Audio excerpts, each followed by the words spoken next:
All right. So welcome once again to the Brooks and Davis Create Your New Life Real Estate Training. We have it every week.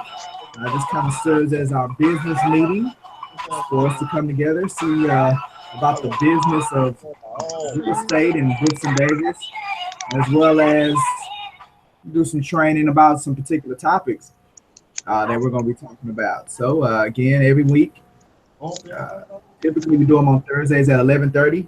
Every now and again, there's a situation like yesterday where the Houston Black Real Estate Association had their luncheon, so I wasn't able to do it yesterday, and I almost canceled it for today because I had a full plan. I mean, I had a full schedule, full day.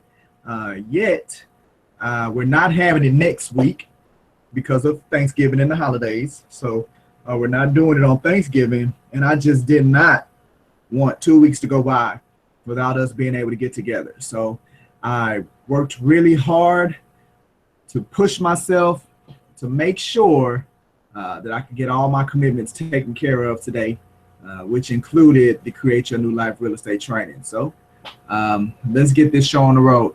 I want to, again, welcome anybody that's here that's not a Brooks and Davis real estate agent. Because we do invite other agents as we want to give a representation of the types of things that we do. We always are looking for talented agents to come in to allow us to help develop them. Our goal is to get you from $0 to 70,000 in a 15-month time frame, and we're creating the programs and the development programs to do that. So if you're interested in getting on that ride, then please come in. Mr. Brooks would love to sit down with you and talk with you about these opportunities and what we will specifically do for you, in addition to some of the other great resources that we have. So again, just wanted to welcome you and bring you on board. So I named this one Mr. and Mrs. Seller. Let's do this. Let's do this, Mr. and Mrs. Seller, because we have spent time going through, like we're currently going through the Working with Seller series. And we've talked to them, we've met with them, we've gone through the seller presentation. So now I'm going to finish up the initial property consultation. And the thing about the initial property consultation is that you got to walk away with a signed listing agreement. So we're getting the seller to agree with hiring us, and we're going to do this. We're going to form this relationship. We're going to list this property, and we're going to put it on the market, and we're going to sell it. So Mr. and Mrs. Seller, let's do this. So that's why I call it that today. Now, again, at any point, you can stop me and engage. I like to engage and I like the questions. If you're one of the individuals that's actually on board, then please unmute yourself and ask to get something. We also have the group chat. So I have the group chat that I'm looking at. We can communicate through there. And if I see it pop up, then I'll address it as we go along. So I really like that because I feel like that is the meat of the benefit that we can get out of these sessions that we have every week. So let's see, recap. So what's been added to the pending board this week? Let's start there. That's where we typically start. So let us not start there. Let's see. All right, so let me let you guys see it as I see it. So as of this week, we have about $4.5 million worth of production on our pending board. So we are up about 600,000 from last week. So that's a good thing. We got some stuff, getting added up there. We have had some closings, but we've had some additions. So that's a great thing. As far as the top five, we did have a lot of movement this week. So Kim Stubblefield is still number one, but she's only number one by all of about $12,000 between her and, matter of fact, less than $12,000, like $11,500 between her and Laquana Davis, my favorite Brooks and Davis real estate agent. So my favorite Brooks and Davis real estate agent is on Kim Stubblefield's heels as far as being the number one producing agent as of today. So we've had Mashana Green and Kim Washington. I'm sorry, Mashana Green moved up to third place because she has some production that she brought on board, as well as the Quantum brought some production on board. So congratulations, ladies. And we have Kim Washington, who we hadn't seen for a while, has now made a comeback and has, for the longest, she had held that #1 spot. But now she's back on the top 5, and she's coming in at #4, and Kendra Wheaton is rounding us out as the 5th agent. And to be candid with you guys, the first 4 slots, the difference between the first 4 slots is a little less than $50,000 between all 4 of them. So at any given moment, you know, if any one of those 4 ladies bring on anything else, then they would take Kim's role. So that's healthy. I think that's, you know, healthy competition. I like seeing that. I like the production coming in like that. And again, I think this is a good feeder into our mantra for the next 60 days is that in addition to the top 5 agents, you all need to be participating in this. And the only way that you can participate is if you get a buyer under contract, meaning purchasing a home, or a seller, as far as selling their home, like fully executed, wonderful family contract. That's how you participate. So that's what we need to do for these next 60 days is we need to get everybody to come on board and participate in adding things to the production. Again, it's not just about Brooks and Davis benefiting off of this stuff. When you close on these transactions, the money you're getting paid. This is money in your pocket.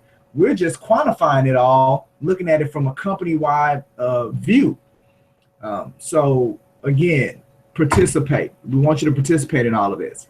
So right now we're a little over 30 days from when we started. We started this October 12th.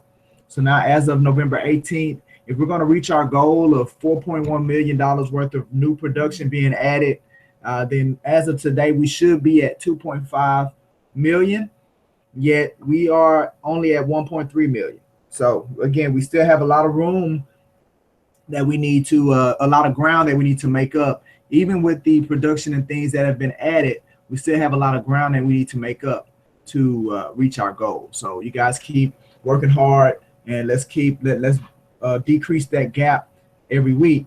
And so by the time we finish this cycle out, we would have reached our goal of $4.1 million worth of production by December 12th. So, okay, great.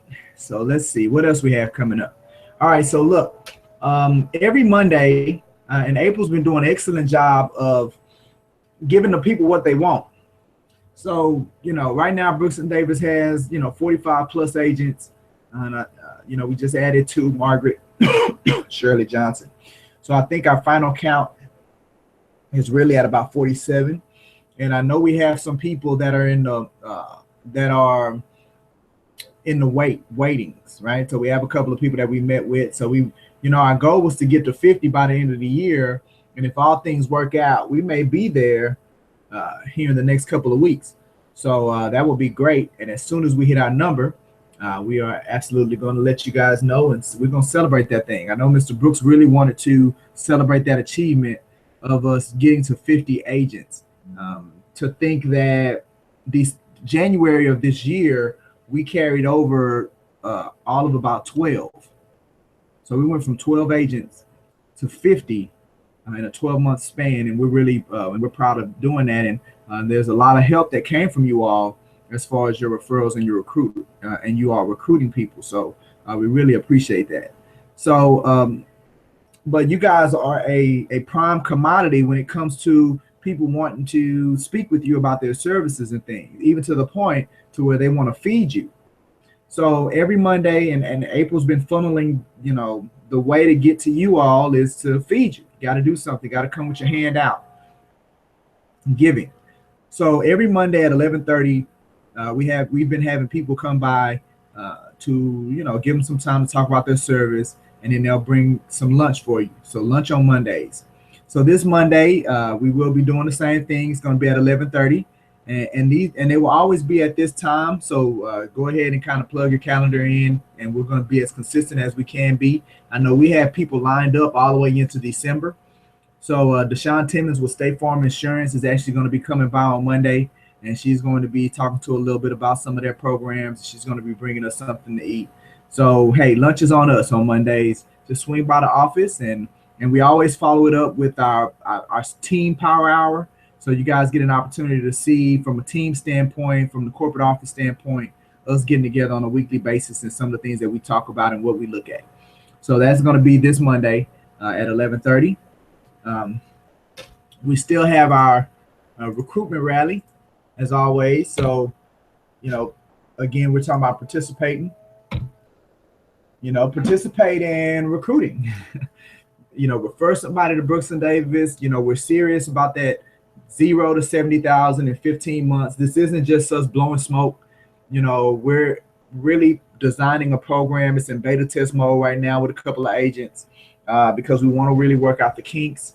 And then we're going to do an initial launch before we go live to everybody. But we really want to have our metrics in place to where we can measure to make sure that the program's effective. Because when we go out there and we say that we had an agent come to us that wasn't making any money, and they made $70,000 in a 15-month time frame, that is so powerful that we got to make sure that it works and that it's right. And once we launch that into the market, Brooks and Davis is really going to be flooded. And I know you guys understand that our goal right now is to be the number one real estate company in the state of Texas in production and profitability. And we're serious about that. So we're serious about putting the things in place that's going to launch us to accomplish that. So, so that 0 to 70,000 is something that's big. And with you all recruiting people to the organization, and once we get them to that 70,000, you will be making 55% override of all that commission that they would have made. So you want to be a piece, you want to take part in that. Bring the people, let us meet with them. They sign on, they experience our culture, we develop them, we put money in their pocket, and which is also going to put mailbox money in your pocket. But again, you have to participate. We have the flyer. If anybody wants the flyer, let us know so you can send it out to your people.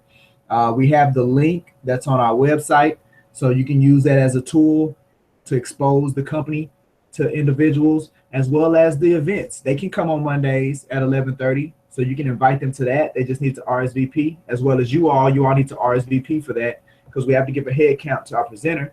But they can come to that, RSVP. You can invite them to, if you give me their contact information, I can add them to my list of emails that I send out and inviting them to the weekly Create Your New Life session. So you can use that as a resource. So there are a number of ways to really expose the company to people and put yourself in a position to be able to get compensated behind you helping the company grow. So that's our realtor recruitment rally.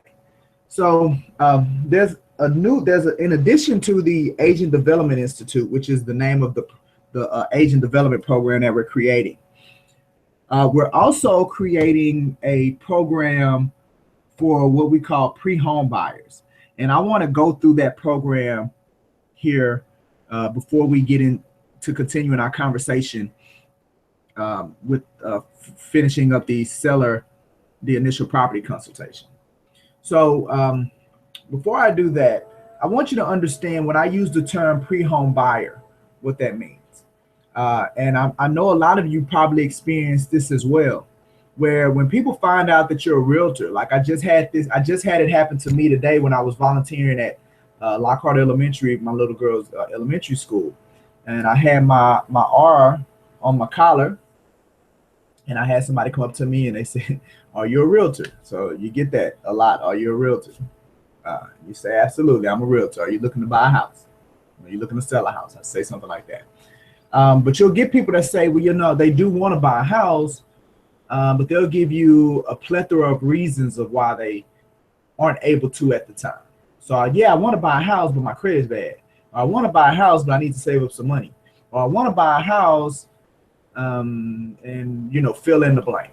So they'll give you these reasons of why they can't buy a house. Well, a lot of agents in the market just say okay and they walk away. Like there's no landing space for most agents, and I'm not saying all agents, I'm just saying most of them. There's no landing space or no bucket. They don't really know what to do with that demographic of people. Um, but just to throw out a little statistics, um, only there are 37.1% of people in the United States, that's inside of the United States. That's not taking race into account, demographic or anything. Just across the board, 37.1% of Americans do not own a home. So that's over 1/3.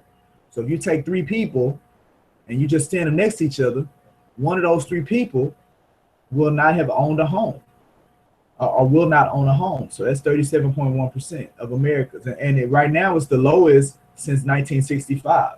Right? That's why it's good to research and know statistics and things like this, because you can build strategy around it. But if you take race into consideration, between African Americans and Latinos, that rate jumps to 59% and 53% respectively. So 59% of African Americans do not own a home, and 53% of Latinos right now do not own a home.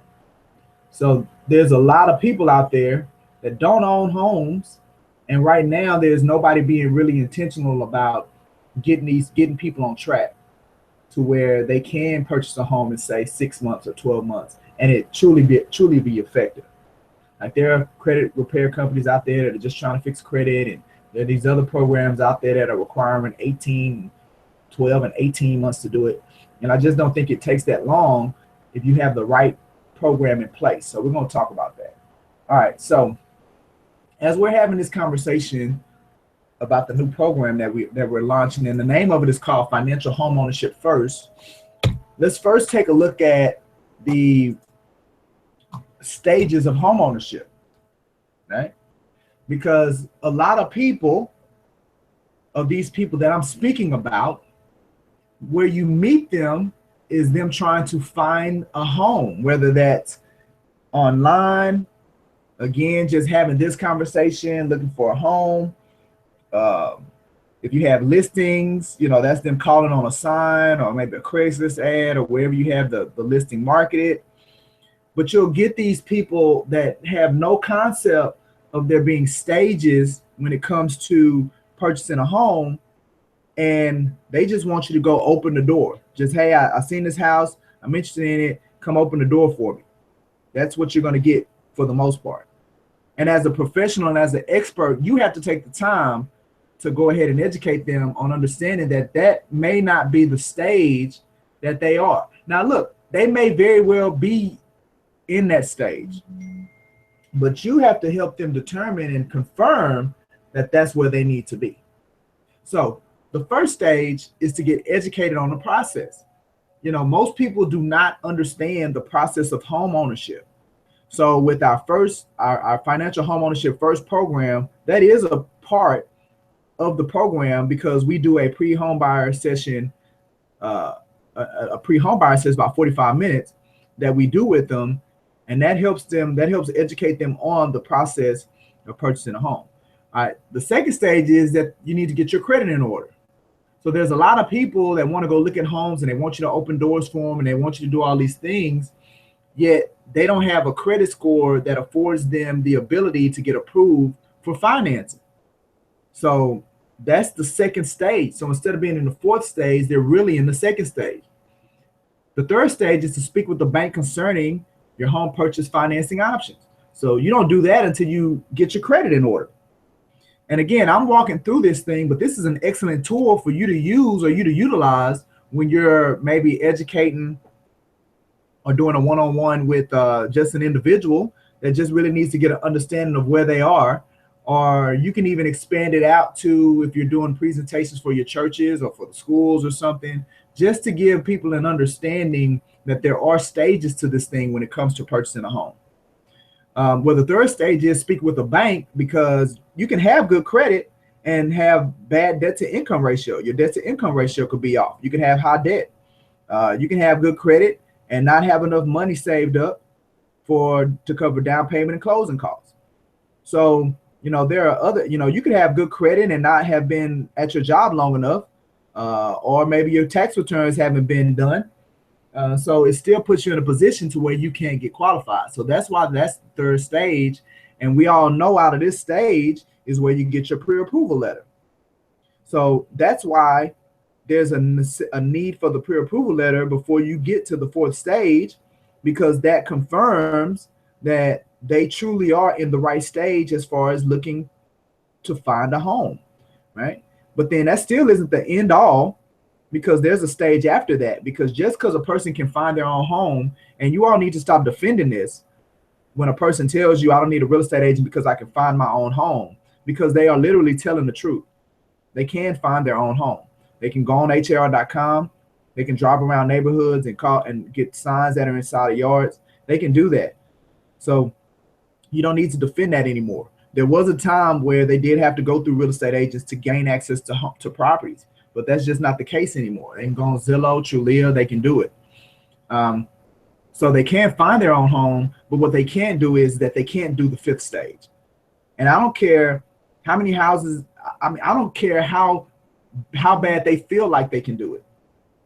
As a professional, you have to know that common sense tells us that they can't do the fifth stage, which is to buy the home. That process of purchasing a home, the contracts, the title, the appraisal, the inspection, all that stuff, they don't know how to do that. They do not know how to do the fifth stage. So that's why we're still needed greatly in the home purchase process. It has nothing to do with the fourth stage of them finding their own home. That is not where our value lies. Our value lies in stage 1 and stage 5, educating them and facilitating the transaction. So hopefully this piece right here is something that I really need you all to embrace, because this is why you're important.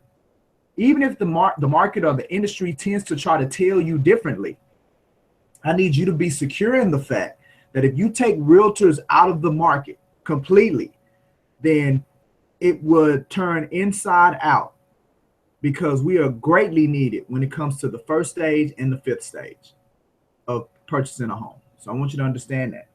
Well, I want to go through this briefly because now I'm going to talk to you about the Financial Homeownership First program, because I want you all to no longer just walk away from those people when they say that they're not ready to buy a house. With this program, we can help anybody regardless of what stage that they are in the process. And what I did was I categorized them in 2 different categories. I call one of them home buyers, because you have home buyers in the market, and then you have pre-home buyers. Notice, I didn't say that they were non-home buyers. I didn't say that they were not ready home buyers. I didn't say any of that stuff. I just said you have home buyers, and then you have people that are before they are home buyers. So we call them pre-home buyers. Well, what a home buyer is a person that has the right credit, they have the right debt to income ratio, and they have the down payment to qualify for a home mortgage. That's what at the end of it, in a nutshell, that's what a home buyer is. A pre-home buyer is a person that just needs assistance with either rebuilding their credit, decreasing debt, or saving for a down payment. So that's a pre-home buyer. If you have one of these things out of line, then you can't qualify to purchase a home. So you're a pre-home buyer. It doesn't matter which one it is, but for the most part, all of them are going to fall in one of these 3 categories. So whether they got credit issues, they got too much debt, or they don't have enough money saved up to where they can pay for closing costs and down payment. So either home buyers or pre-home buyers. So the Financial Homeownership First program is for pre-home buyers, and that's what this infographic talks about. I've already really quoted you these statistics, so we don't need to go through that. But the point is that this program is designed to help these individuals in getting ready to purchase a home. So what's it all about? So one of the areas, and a lot of you have probably already heard about this aspect of the program, but I want you to know that it's just a single aspect of the program. It's not the program, it's just the start of it. So the first part of the program starts with our pre-home buyer sessions. Now we do our pre-home buyer sessions. We do them 3 times a week. We do them on Tuesdays at 10. We do them on Wednesdays at 5, and we do them on Saturdays at 12:30. So we do them 3 times a week. Gives them three opportunities per week to experience a pre-home buyer session, and they're only 45 minutes. Now we do them here at the office, and we do have the capability of doing them online, but we will only do one online for somebody if they live more than 60 miles away from the office. 60 minutes. So if they live more than an hour away from the office, then we'll go ahead and do one with them online. So that's really for your out-of-town people. Like on this past Wednesday, I did one for a young lady that was in Chicago. So we will do them online. But for the most part, we have them in the office. And at those sessions is where we go through the stages of home buying, which is what I just went with you all today. We deal with any questions that they have, because the biggest thing about these sessions is that you want to make sure that they get their question answered. Most people are going to come to these sessions with questions. So if we sit them down and we just do our big song and dance, and we never give them an opportunity for their specific question to be answered, then we've done them a disservice. So we're intentional in the agenda of the program, of the session, for an opportunity for them to ask what question they may have. So then we're talking about, is their buying a home really that important? What is financial home ownership? And then we talk about how easy it is to get ready to buy a home. All right. So as an attendee at one of the weekly sessions, they will be educated and introduced to an online platform which we will use to prepare them to become a home buyer. So remember, the pre-home buyer session is just one aspect of the program, just a single aspect. Once they attend, they're going to be exposed through the agenda to the platform that we're going to use if they choose to enroll. So if they choose to enroll in the Financial Homeownership First program, then they're going to receive a welcome email. They're going to go through a quick orientation of the online platform. So we're going to get on the phone with them again. We're going to go through the platform so they can get comfortable with the dashboard. We're going to schedule a weekly call slot. We're going to get them set up with a weekly text reminder of next steps. So this is once they enroll. Okay, so again, there are a lot of people out there saying that they're helping people get into a position to purchase homes, yet and still the numbers tell us that there's still a great work that needs to be done, because these are some very large numbers of people that do not own homes, especially with the amount of down payment assistance, the amount of companies that'll do a reimbursement for things like earnest money, like your Covenant Capital, your Avenue CDC. We have even Section 8 has a program that helps them purchase homes. So you have all these programs out there, yet the numbers are still telling us that there's a disconnect somewhere, especially in the minority communities. I believe that disconnect has to do with accountability. So the thing that makes our program different from everybody else's is that there's a level of accountability that's associated with this program. And we do that through the weekly phone call and the weekly text message reminder. Now, it's unfortunate that we have to say, I don't think it's unfortunate. I just think it's human nature, because that there needs to be somebody that they have to answer to make them do what they know that they want to do. It's the same thing with personal trainers. That's why personal trainers are there, because there's somebody to hold you accountable for doing the workout. That's why Weight Watchers works, because there's, every week when you go into that Weight Watchers, you have to present to them what you did. So there's some truth around, if you have to report to somebody, you're more amped. Like if you know somebody's watching and looking, you're more amped to do what you need to do. So it's accountability, it's coaching. So, and in the business arena, especially as realtors, we figured that out. That's why you have all these, Brian Buffini, you have, all these different coaching programs out there that we sign up for and that they push. And even when they talk about some very successful people, how they have coaches. So we understand the concept. It's just never been applied in this way to an underrepresented community in an area that is very, very important. Well, we've added it to that area. So the stage one of the program involves restoration, rebuilding, and monitoring of credit, creation of power of attorneys, a will, and a living trust, written plans for reducing debt, saving money, and budgeting, weekly accountability calls, and text messages. So see, this program is not just about credit. It's about financial home ownership, right? See, you got to get your financial house in order before you get your real house. So that's why we call it what we call it. So it's not just about credit, because we understand that it's more than just credit that is preventing people from purchasing homes. So again, reducing debt to income ratio, down payment, but also there's an area of being able to protect your family. Now that you bought this home, there needs to be things in place like a will or living trust, power of attorneys, that if something ever happens to you, God forbid, that your family is able to still be able to benefit off of the big step that you took in purchasing a home. So that's why we made that a part of the program as well. Okay, so stage two. So it's 2 stages of the program.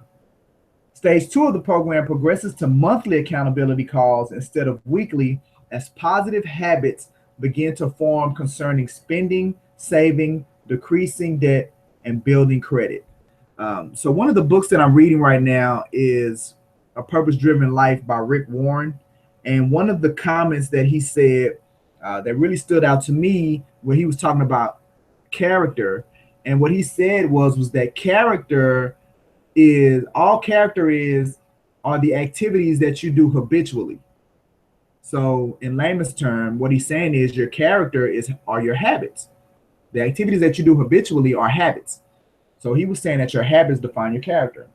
So here, as a person progresses to stage 2, it's because in stage 1, we've helped them create positive habits around their finances, and we've helped coach them through that. So it says that stage 2 is successfully completed once you have achieved the targeted credit score, debt to income ratio, and down payment to qualify for a home mortgage. You will officially be a home buyer. So the goal of this program is to take people from pre-home buyer status to home buyer status, and to do that in 6 months. So the program is optimally designed to require only 6 months. So stage 1 is 2 months. So that's that weekly accountability phase, getting them all set up and instilled in through the dashboard in the program. And then stage 2 is 4 months. And that's the monthly accountability as they're going through the process of working with the credit restoration company, as they're going through the process of saving money and budgeting and things like that. And we're watching over them. We're holding them accountable on a monthly basis, because for those first 8 weeks, we ideally would have built up the positive habits needed to move forward, right?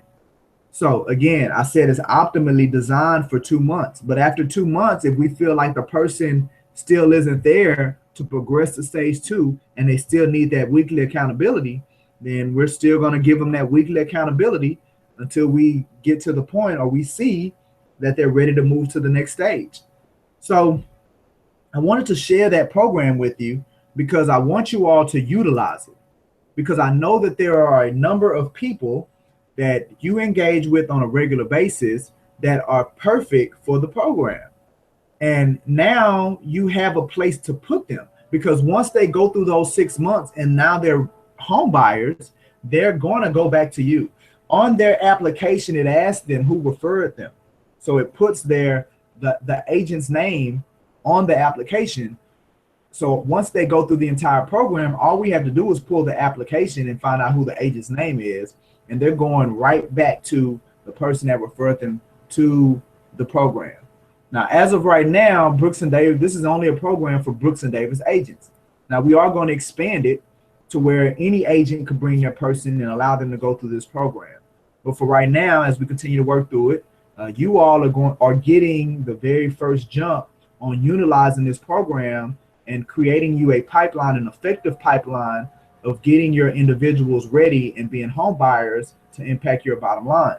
So if you have somebody that is ready to go through it, then all you have to do is you either call the office and talk to April about it, get them on the calendar, for either that Tuesday, Wednesday, or that Saturday, and they must RSVP.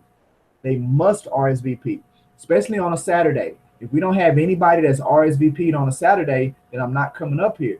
So if a person just shows up and I'm not here, then it puts us in a challenging situation.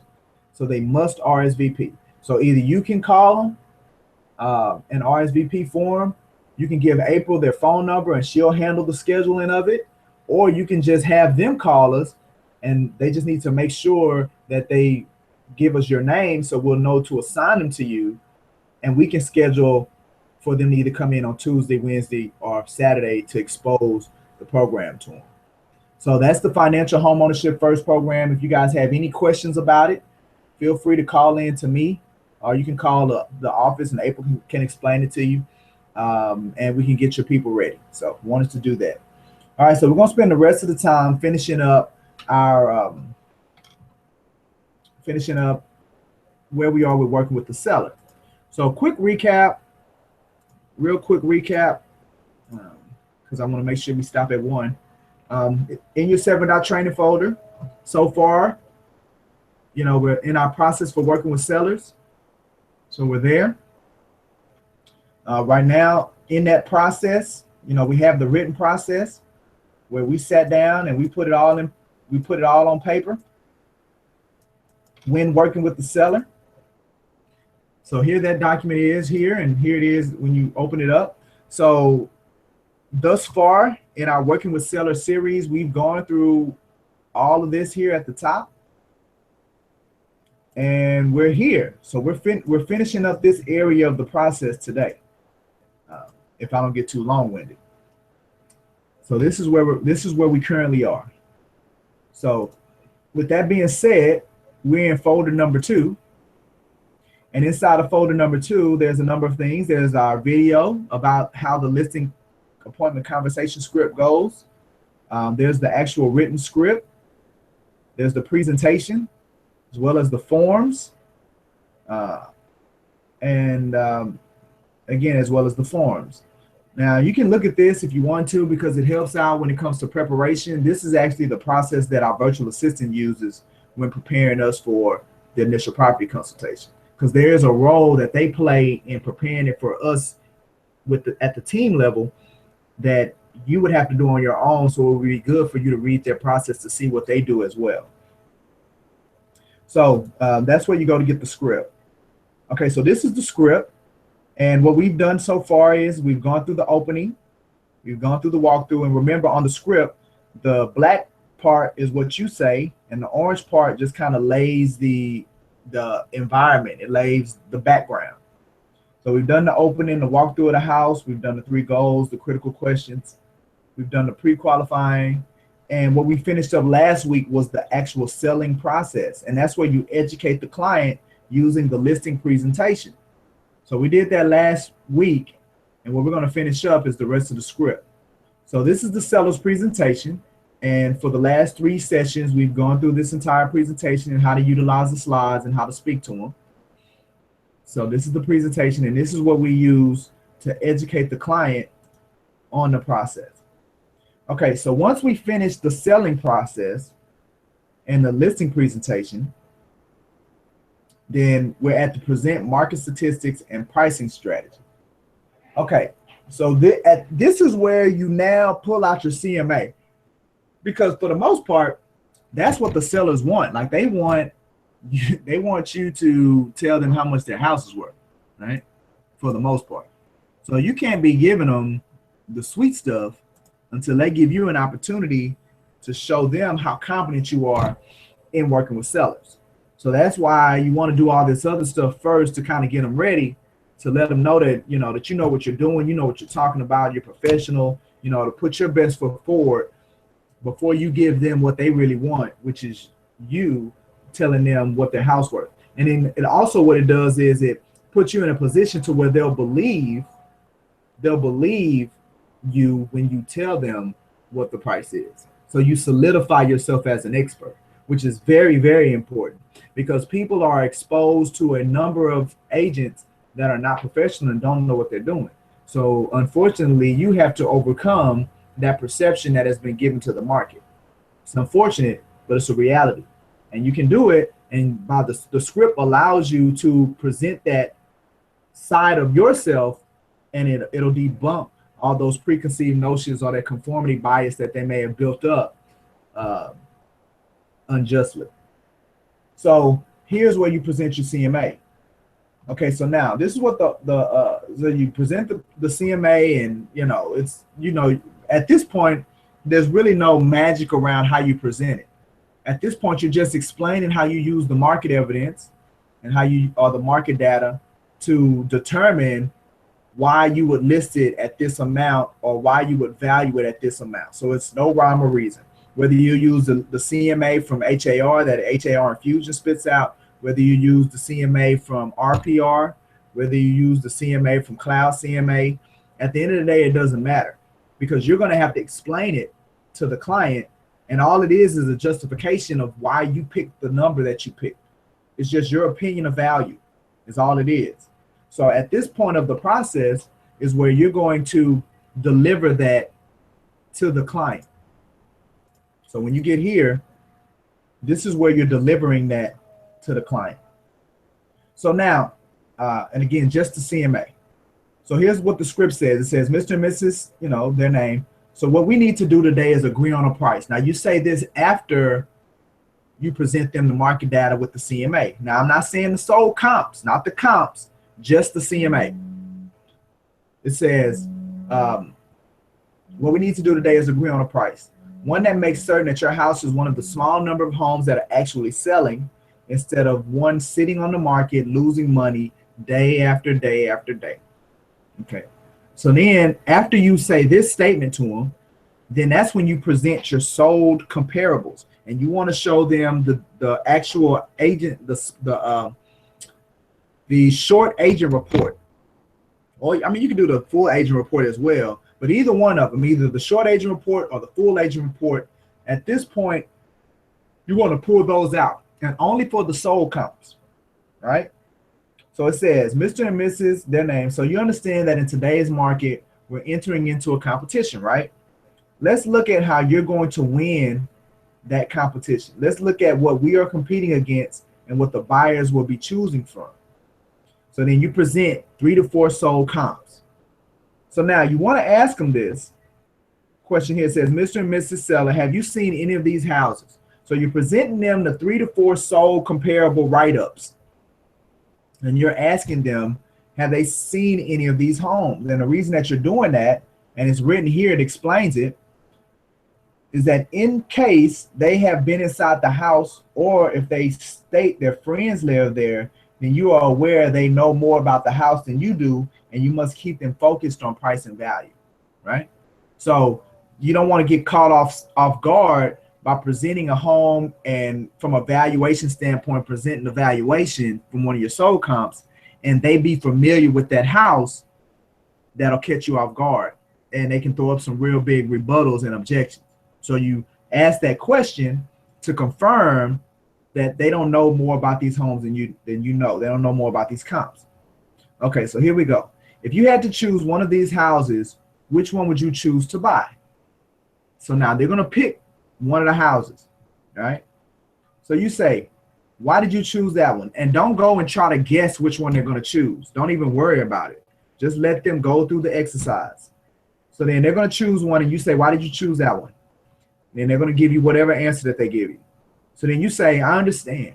Buyers are just like you. They buy the house that they see as the best value for what they want and need. Now remember, in the presentation, you've already given them the metaphor around the computer store when it came to value. So here's another great opportunity to bring that metaphor back up. And you say, see, remember, Mr. Seller, when we talked about the computer store analogy, and matter of fact, you can actually go through the whole thing again with them, because them hearing it twice will solidify it in their mind, because they didn't understand it the first time you said it. So you do it again, and then it maybe better helps them make the connection of what you're saying, because ultimately what you're saying is that value is determined by people make decisions based off of what the deliverables are, what the value is. So you go through the whole metaphor, and this is this actually right here is a restatement of the metaphor. So as you're practicing the script and as you're role playing and things like that, you have access to the script to where you can bring it back up to memory. So it says, Mr. and Mrs. Seller, buyers will be choosing the same way you did. They walk through house after house after house, and they look at the one that offers the most features and benefits for the least amount of money. Buyers, like yourselves, either look for more features for the same price or a lesser price. Okay. So now, once you go through that, the next step is that you have to agree on a price. All right. So at this point, you pull out the comparable property price page. So where do you find that at? Well, you find that out because it should already be in your packet. All right. So the comparable property price page, that's this page right here. So that's your notes benefits page. We already talked about that. There we go. So here's your comparable property prices page. All right. There's a reason that we want it to be yellow. Now, you don't necessarily have to use this one that we have printed.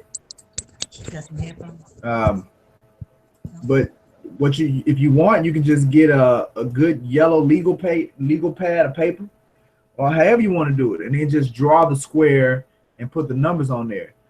But something about writing on this psychology. Something about using yellow legal pads and writing on yellow legal pads, it just kind of really solidifies it, makes it more official. So, but this is the page. This is what the page looks like. All right. So now,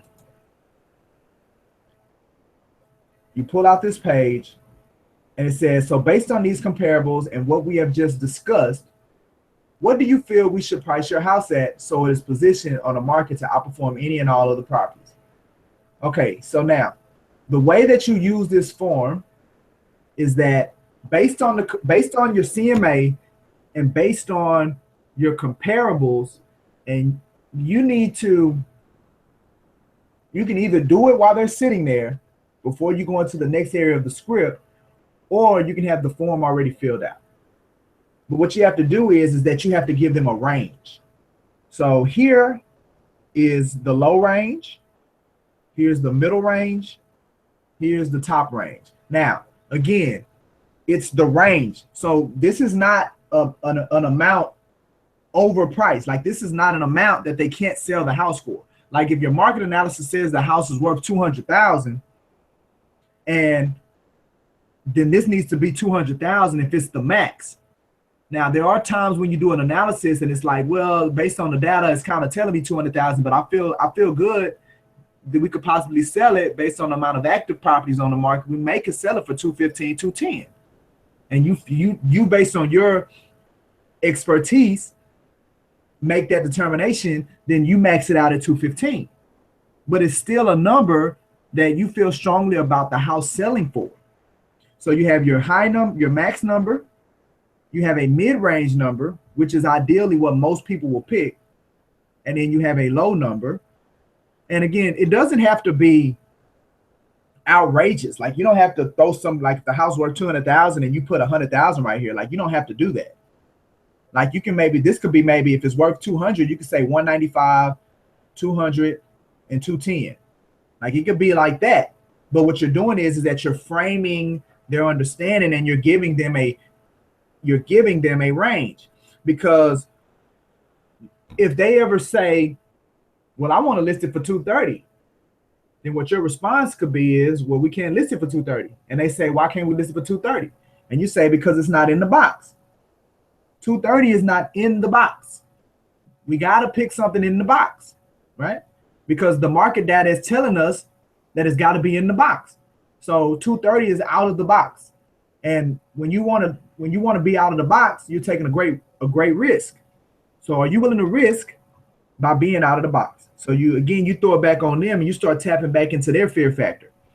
Like, are you willing to risk not selling the property? Are you willing to risk not being able to sell it in enough time to where you can relocate to your new business? Are you willing to risk ending up with 2 mortgages because you already have your other house under contract? Are you willing to make those risks because you want to price out of the box, right? You want to price yourself out of the box of what the community says we need to be in. Do you want to make that risk? Do you want to take that risk? So that's why it's important. The script is important. Every element of the script in this process is important because you use it to build off of it. It allows you to be more effective in getting people to choose you and hiring you, right? So it's all effective, right? So this is how you use that form when you're sitting in front of it. All right. So now that's where you go in and you say, based on these comparables and what we have just discussed, what do you feel we should price your house at? So it is positioned on the market to outperform any and all other properties for sale. So then they're going to pick one of those numbers. Okay. So now it says, after this conversation, it seems as if they are not if they are not realistic when it comes to the price of the home, then politely thank them for their time and leave.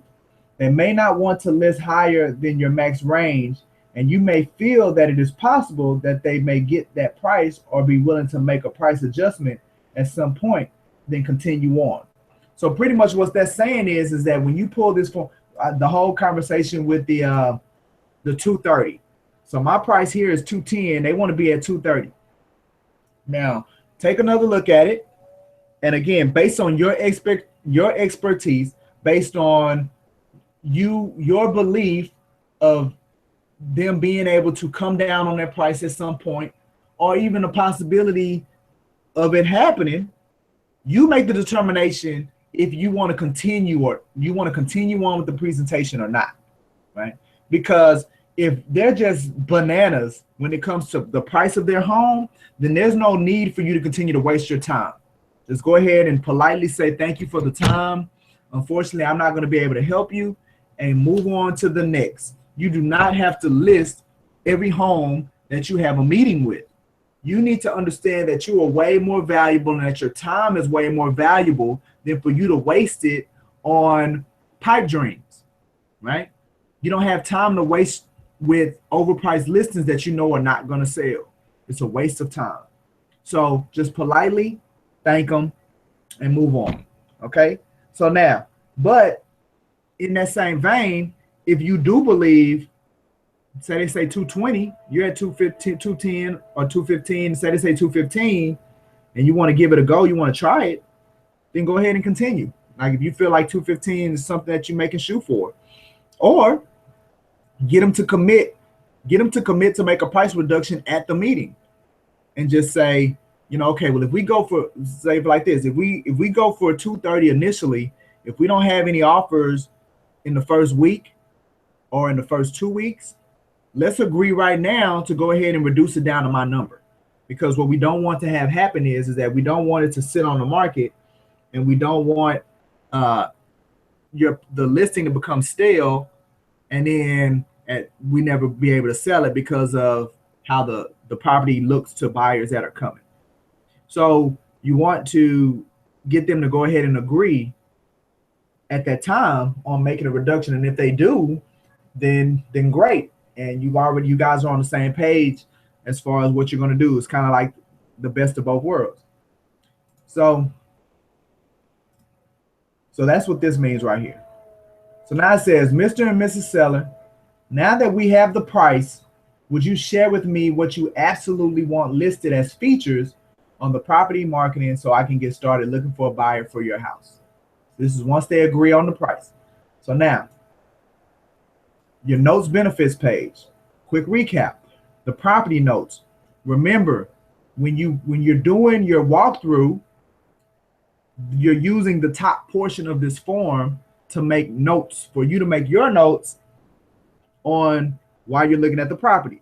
Now, it's essential that you make notes, because what could happen is that when you go back to talk to them after you do the walkthrough, they're going to want to see what you wrote down. All right, so you can't be negative. Do not be negative about the house. Do not write any negative comments about the house on the property notes page. But you got to put something on paper that if they do ask you about it, that you can explain and that you can articulate. All right. So that's when you're doing the walkthrough. So that's when we're at this stage of the process. See, that's why it says notes, benefits, page form. That's when you're at this stage of the process. All right. So now that we're at this stage of the process, we pull the same page out. And now at the bottom, we're going to write what the seller tells us as far as what they believe the benefits of the property are. So this is where you capture all of that. And you want to add what they say. You want to add that into the description and thing, for the MLS. So you want them to feel a part of the process. So they give you the property benefits of what they would say, what they feel like, what made them make a decision on picking the house, which I think would be key. I mean, it's just common sense. Like if this is something, if the kitchen layout was something that spoke to them on why they bought it, then that very well may be numerous individuals out there that will be attracted to the kitchen as well. If the patio was something that they liked, if the vaulted ceilings, if the chandelier, like they're going to tell you what made them buy the house. So that's great ammunition for you to use when identifying the next buyer. And this is where you capture that information. Okay. So now once you do that, this is where the rubber meets the road. Dun, dun, dun. This is all the marbles. There's no point in you going to meet with a lot of people and you can't close them here. Okay? Because you can't get that time back. And this is why you have to be competent. This is why you have to be skilled in your craft. This is where the skill comes from, right? So this is where you put it all together. See, we've been intentional about walking you through the working with seller process. These details and these activities aren't just to put a bunch of fluff, just to say that you're doing stuff. There's reason behind why we've designed the process this way. Remember, you should not be in there more than an hour. It should take you no more than an hour to do a listing appointment. Because if you're ever going to do volume, there very well may be times when you're doing multiple listing appointments on a day. So if it's taking you 2 or 3 hours, how can you do multiple ones in a day? So you got to trim the fat, and you got to be lean, and you got to be smooth as you're operating through the script. You have to be charismatic, and you have to be confident. You have to be confident in what you're doing and what you're saying. So now we're going to go into the part that matters, and that's getting them to sign the paperwork. Just because you went and had a conversation with somebody, and if you did everything else on that paper and you walked out of there without them signing the listing agreement, then you've left yourself wide open. You can't come back and say, I have a client. You do not have a client, because clients sign paperwork. You still have a customer. At any time, that person can go sign somebody else's paperwork. And matter of fact, they will. So if you don't ask for the business, and if you don't close them with the employment agreement, regardless of what they tell you, they have got to sign paperwork, because that's just how business is done. Whenever you make a commitment or an agreement to do something, whether that's a purchase, whether that's an attorney, the doctor, wherever you go, accountant, listen, you're going to sign paperwork when you hire somebody. So there is an employment agreement that takes place. So this is the employment agreement. So I wanted to stop and say that, because a lot of the time, you as the professional are in the driver's seat when it comes to getting them to sign the paperwork. And at times, we allow fear and anxiety and nervousness from asking what we know we need to, which is the best thing for us as a professional, which is to ask them to sign the paperwork, to commit to using us. So this is where we are now in the process, right? So Mr. and Mrs. Seller, my final critical question: do you want me to sell the house for you? And then it says, give them the employment agreement to sign and place the pen on top of it. So again, we're being really intentional about how you close them. Do you, pause, want me, pause, to sell the house for you? You slide them the paperwork with the pen on top of it. Do you want me to sell this house for you? And you slide them the paperwork with the pen on top of it. If they agree, then have them sign the employment agreement. So we have that here. If they agree, then have them sign the employment agreement. Information about brokerage services, the order form, the easy exit listing agreement, if they request it. So now, if they don't request the easy exit listing agreement, don't worry about it. And not to say that you won't let people out of the listing, but it's just unnecessary if they don't ask. You know, they're already filling out other forms, so it doesn't matter. So if they don't request it, don't worry about that. All right. And the disclosure of commitment if it is a short sale. So if you're meeting with somebody, and trust me, short sales are still being done. The matter of fact, the event, the broker circle that I attended this morning, this is through the Houston Black Real Estate Association. There's a company, they were talking about short sales and how there's going to be another wave of them, and REOs and shadow inventory and all kinds of things. I had to step out because I still wanted to be committed to you all and have our training today. But that's what they were talking about. And it was about 20 brokers in there. So they're still out there. So we have the disclosure of commitment if it is a short sale. So that's if they say yes. Now, if they have objections, then handle their objections. Now, we're not going to go through objection handling. Matter of fact, I think in a week, because we're not having it next week, we'll go through objection handling techniques.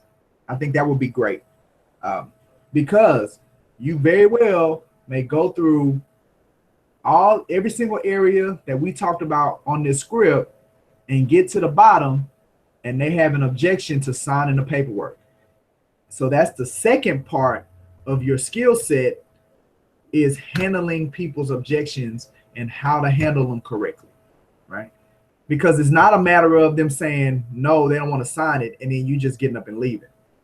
No, you have to handle the objection, and you have to be more assertive, not saying that you're making people do something, but you have to be more assertive about giving them the information that they need to make the right decision for them. Because the right decision for them is always going to be them choosing you. That's always going to be the right decision for them. And you have to go in there with that mind frame that the right decision for them at all costs is them hiring you as their professional. That there is no other agent out there that's going to work for them the way that you're going to work for them. And if they don't pick you, they're doing themselves a disservice in denying them the opportunity to have the best real estate agent in the world sell their house. You have to go in there with that mind frame. So with that being said, when they tell you no, you're doing them a disservice by just walking out. So you have to be able to handle their objection and give them, again, the additional information that they need so they can make the right choice, which is to choose you. Okay. So what we'll do, our next session, we're going to talk about handling objections when we get to that portion of the initial property consultation and some of the techniques that we can use and the best way to handle them. So that's what we're going to talk about next week. All right. So that's all that I have. Well, I have some conflict resolution that I want to talk about. But before I do that, I want to see if y'all have any questions or any comments or any dialogue. And if you don't, then I'll go into some conflict resolution, and then we'll wrap it up. Does anybody have any questions, any comments? If you're trying to talk and your microphone ain't working, you can type in the group chat, and then I can answer it from there as well. Does anybody have any questions of anything that we talked about? Any comments? Anything? Okay. Or you can use the group me as well. Okay. So if you do have anything, just kind of interrupt me and we'll go and, we'll handle it. But so conflict resolution. And I really want to take some time because this is a platform for me to really speak on things that are important to me. So I want to talk about divisiveness. Divisiveness. Whether Republican, whether Democrat, whether white, whether black, whether liberal, whether conservative, there's a major divisiveness taking place in the country that we're in. And again, I'm talking conflict.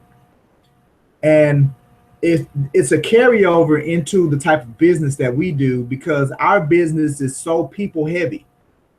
Whether other agents, whether buyers, sellers, sell by owners, inspectors, appraisers, underwriters, title. Like, there's so many people that we engage with on a regular basis that have different opinions than we have. They have different beliefs than we have. And we have to get to the point, not only as a country, but as the country is made up of, families, and families are made up of people. We have to get to a point as individuals to respect and accept other people's beliefs if they are different from ours. Now, I am not saying that you have to agree with what somebody else believes. I am not saying that you have to believe what somebody else believes, nor am I saying that you have to be inclusive with somebody that does not believe what you believe. What I'm saying is that respect the fact that somebody doesn't believe what you believe, right? If a person believes that I'm no good because of the color of my skin, I respect you believing that, right? I'm not going to talk bad about you. I'm not going to disrespect you. I'm not going to go back and forth with you, right? Because that is what you believe. Now, I'm probably not going to include you in what I do. We're not going to hang out together because that's a major belief difference. I get that. But I'm not going to be divisive with you because that's what you believe. I'm not going to be critical, and I'm not going to be lash out at you, and I'm not going to be, bring all that negative energy to the relationship because that's what you believe. I'm just going to accept that that's what you believe, and that's going to define how I engage with you and how I interact with you. And I believe that as a country, from a conflict standpoint, we could really learn a lesson by living life and operating that way, by accepting people's beliefs. Because there's something that really scared me Wednesday, really scared me Wednesday, was when I went to a political recap that was done at the Houston Association of Realtors. And the person that they brought in to speak to us, she's a professor at the University of Houston, and she's hired by major corporations for her to give them an assessment of how this political change is going to affect their industry, how it's going to affect their country, so they can make decisions on how they need to adjust their business strategy. So she does this they pay her, money to give them her assessment, and she's coming in and she's talking to us. And one of the things that she said, and it frightened me, was, with the level of divisiveness that exists right now in this country, and she went all the way back to when President Obama was elected, with the level of divisiveness that exists in this country right now, we are headed down the road for a civil war. That's what she said. And now, I had never thought about it that way, but when she said it, it made sense to me that it is a very possibility that it happens. Now, what a lot of you may not know about me is that I love history. I'm a history buff. I love history. And one of the historical events that I have a lot of intrigue around has to do with the Civil War.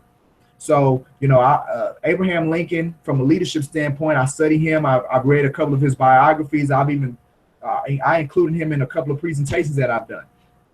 So, in one of his biographies, it was an autobiography, kind of, because there was some excerpts. The biography was based around letters and his diary. So he wrote about that time period, that period of time in the United States of not the Civil War itself, but leading up to the Civil War. And he talked about what the state of the country was like. And he talked about the atmosphere and the culture. And when the lady said that, Wednesday, it took me back to what I read and his personal commentary around where the country was, you know, beginning in 1860, leading up to 1865 when 1863 when the Civil War began, and it connected. So what I'm saying is this: that's not what we want as a country. Trust me, it's not worth you being right. A civil war in this country is not worth you being right, right? A falling out with a fellow agent, a falling out with a buyer or a seller because of belief and opinion is not worth you being right. It's not worth it. A lot of it has to do with ego.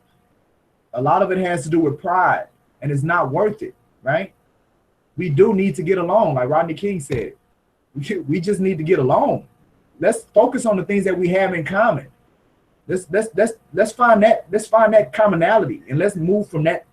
Let's move in that vein, because I truly believe that as you operate like that, your quality of life will be better. Your relationships will be stronger. You'll grow as an individual as you're being exposed to two different belief systems, and as you're engaging with people that don't see the world your way. Because we got to remember that our belief system is framed around our life experiences, how we grew up, the country we grew up in, the area of town we grew up in, the color of the skin that we grew up in. All of that frames how we see the world. So there are people out there that see things differently from you because their perspective is different, because their life is different, right? So I'm gonna end it with saying this.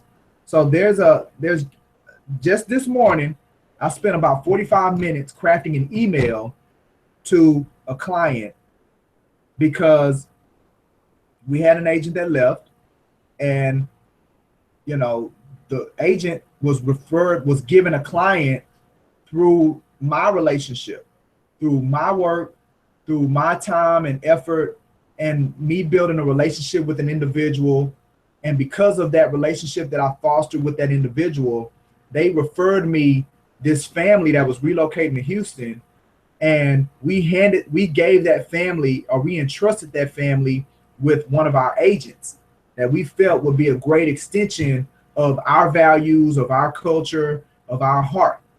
Well, that agent leaves, and because that agent was the direct connect with that client, then they used that as an opportunity to encourage and influence the client to not want to work with Brooks and Davis anymore. So, and which is fair, because that person has the right, that client, that customer has the right. But what I felt needed to take place was I felt I needed to give the opportunity for the backstory to be revealed to the client, because the client ended up writing an email ultimately saying that they didn't want to work with us, and the tone of the email was a negative tone towards the company. So I wanted to enlighten that client around who we are as a company, where our heart is as a company and our fabric, and who I am as an individual and where my heart is as an individual. So I took 45 minutes to craft that email. Now, I didn't besmirch the agent, even though the tone of the client's email was a negative tone or condescending tone. I didn't respond back with that. I didn't respond back with sarcasm. I didn't entertain any of that. What I did was I enlightened her so she could know who I was, and so she could know who Brooks and Davis really was, because she had a false representation of who we were based off of, you know, an interaction or an engagement between our company and this agent that was leaving. So who knows what that agent said about Brooks and Davis. But what I wanted to give her was, I wanted to give her the truth, right? Because the thing about the truth is that you don't have to defend that. The truth can stand alone all by itself. It just needs to be let out, right? Saint Vincent, he's I think a 15th century saint. One of the statements that he said, and I actually use this when I'm training my Christian education teachers, when he talks about truth, he says, the truth is like a lion. All you need to do is let it out and it'll defend itself. So that's what I did this morning. I let the truth out and I wrote it in the email, and I gave that customer a view of the truth of who Brooks and Davis real estate firm is, and who I am, Michael G. Davis is. And I gave her the truth, and that was it. And I wished her well, and I said, this isn't a plea for you to continue to work with Brooks and Davis, but I felt the need that you need to know who we are, because I don't know who you're talking to. And I know, and I said this in the email, that because of the business dealings that I do personally in the city of Houston, and the person that had relocated in the line of work that she was in, I know that we're going to cross paths because of the circles that we run in. And there are small circles here in the city. So I told her, I know we're going to cross paths. So I want you to know who I really am and who our company really is. And whether you choose to come back to us or not, that is your choice. But I felt obligated to show you who I was. So again, I could have went a totally different direction with it, but it's not worth it. The conflict's not worth it. The division is not worth it. And this person happens to be an African-American as well. So especially when it comes to the African-American community, we have got to get that out of there. If we're ever going to work together to build the community up, we have got to figure out a way to come together as a community and work towards the betterment of doing business together, of improving upon one another as those that are blessed to be a part of the Talented 10th, which I feel like I'm a part of the Talented 10th that W.E.B. Du Bois talked about, that it's a responsibility on me and those other individuals that are a part of that to help the masses of a community grow. Because that's the statement that he made, was that the responsibility for the masses of any community is on the great men and women that are part of the Talented 10th, right? So that's the responsibility that I hold. So I just want to take a little privilege in our session of conflict resolution, take it or leave it. But at the end of the day, these are things that I want you guys to be aware of, and I want your eyes to be open around. Go ahead and take the higher road when it comes to these situations, because there's so much work that needs to be done and there's so much money that needs to be made. Don't let these type of things distract you and throw you off course. Continue to stay focused so you can create your new life, which I know is the reason that each and every one of you got into this business, is for a better quality of life. So let's get that done. That being said, you guys have an excellent weekend. If I don't talk to you all next week, you guys have a great Thanksgiving. Spend time with your families. Take a little bit of break. Come back sharp. Come back ready to go that following week, and then we continue to hit the ground running. You guys have a great one. We'll be talking to you soon. Let me get my music going. Uh-oh, I be forgetting about my music. Get my music going.